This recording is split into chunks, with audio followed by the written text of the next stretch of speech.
Bonjour, dans cet exercice, nous avons à utiliser le théorème de Bayes.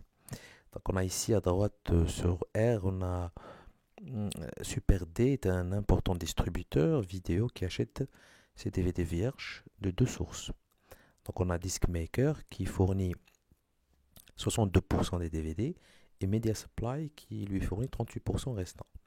Donc on a deux sources. Ensuite, on a 3% des données, donc il y a des probabilités. On a 3% des DVD du premier fournisseur qui sont défectueux et 2% des DVD achetés auprès du deuxième fournisseur qui sont défectueux. Donc un DVD sélectionné au hasard est défectueux. Donc sachant qu'il est défectueux, donc c'est une probabilité conditionnelle. Utilisez le théorème de Bayes pour déterminer la probabilité que le DVD provenait de Discmaker. Donc la première chose toujours à faire dans un exercice de probabilité, c'est de mettre sur un brouillon les événements qui nous intéressent. Alors on a le premier événement, celui-là à droite, regardez, on a A1 qui provient de Discmaker. Bon, vous pouvez choisir n'importe quel, vous pouvez mettre A1 ou D ou F, etc., n'importe quelle lettre qui vous convient. Ensuite, on a A2, le DVD provient de Media Supply, qui est le deuxième fournisseur. Ensuite, on vous donne ici une probabilité conditionnelle de 3% des DVD qui proviennent par exemple ici de A1 qui sont défectueux. Donc là, c'est une probabilité conditionnelle. Donc il faut poser, c'est le troisième événement qui s'appelle, qu'on va nommer si vous voulez, le DVD est défectueux. Pourquoi? Parce que ce sont des probabilités que nous avons. Donc il faut absolument poser ces événements.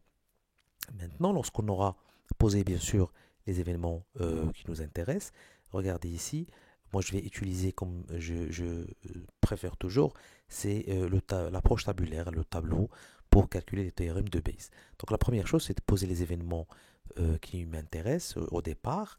Alors A1, A2 parce que je les ai choisis. Ensuite, on a les probabilités a priori. Alors 0,62, c'est 62% ici, regardez sur la droite. D'accord? C'est tout simplement la fréquence. Ensuite, 38% que j'ai mis ici en dessous, regardez sur le côté gauche, à 0, j'ai transformé en 0,38. C'est bon. Ensuite, je vais poser les probabilités conditionnelles a priori que j'ai déjà, qui sont liées au fait que le DVD soit défectueux. Par exemple, ici, j'ai 3% de ceux qui sont 2 à 1, regardez, qui sont 2 à 1 et qui sont défectueux. Donc D sachant à 1, par exemple, 0,03. Regardez ici sur le côté gauche. Ensuite, D sachant à 2, 0,02. Donc tout simplement, j'ai transformé les pourcentages en probabilité. Alors ensuite, c'est très très simple. Alors là, on va oublier un peu le tableau, le texte, et on va se concentrer sur le tableau. Alors on nous demande ça, cette probabilité a posteriori, qui toujours va inverser bien sûr la première probabilité conditionnelle. Ici, c'était sachant que le DVD provient de A1 ou de A2. Ici, ça va être sachant que le DVD est défectueux. Moi, je vais calculer les deux. Bien sûr, on nous demande que pour la première, mais avec le tableau, c'est simple et vous allez voir. Donc, qu'est-ce que je vais faire? Je vais tout simplement multiplier la probabilité a priori par la probabilité conditionnelle. Avec la formule, bien sûr, on va obtenir quoi? La probabilité jointe. D'accord? J'ai tout simplement multiplié 0,62 par 0,03 et je vais faire la même chose pour la partie qui est en dessous. D'accord? Ensuite, je vais tout simplement faire le total. D'accord? Le total de ces deux probabilités conditionnelles, jointes, pardon, pour obtenir finalement la probabilité que le DVD soit défectueux. Alors ça, c'est P de D, d'accord? Parce que c'est P de D inter A1 et puis de D avec l'intersection avec A2. C'est bon. Alors si j'ai fait ça, bien sûr, j'ai terminé. Je vais tout simplement diviser pour la première probabilité conditionnelle avec la formule P de A1 sachant D, ça va être P de A1 inter D sur P de D. D'accord? P de D, celle que je viens de calculer ici, qui est la somme des deux.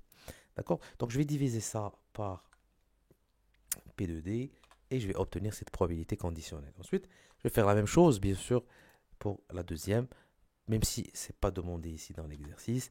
Et je vais obtenir la deuxième probabilité conditionnelle, sachant que le DVD est défectueux et qu'il provienne qui provient de A2. D'accord? Bien sûr, la somme de ces deux va être bien sûr 1. Pourquoi? Parce que soit le DVD va provenir de A1, soit il va provenir de A2. D'accord? Voilà. Donc c'est 1 et je vais éliminer les décimales. D'accord? Donc voilà, je pense que l'approche avec le tableau est beaucoup mieux qu'utiliser la formule. C'est beaucoup plus intuitif et ça vous permet en même temps de comprendre ce que vous êtes en train de faire et puis en même temps de calculer les deux possibilités. S'il y avait bien sûr trois événements, on allait calculer aussi une troisième probabilité conditionnelle.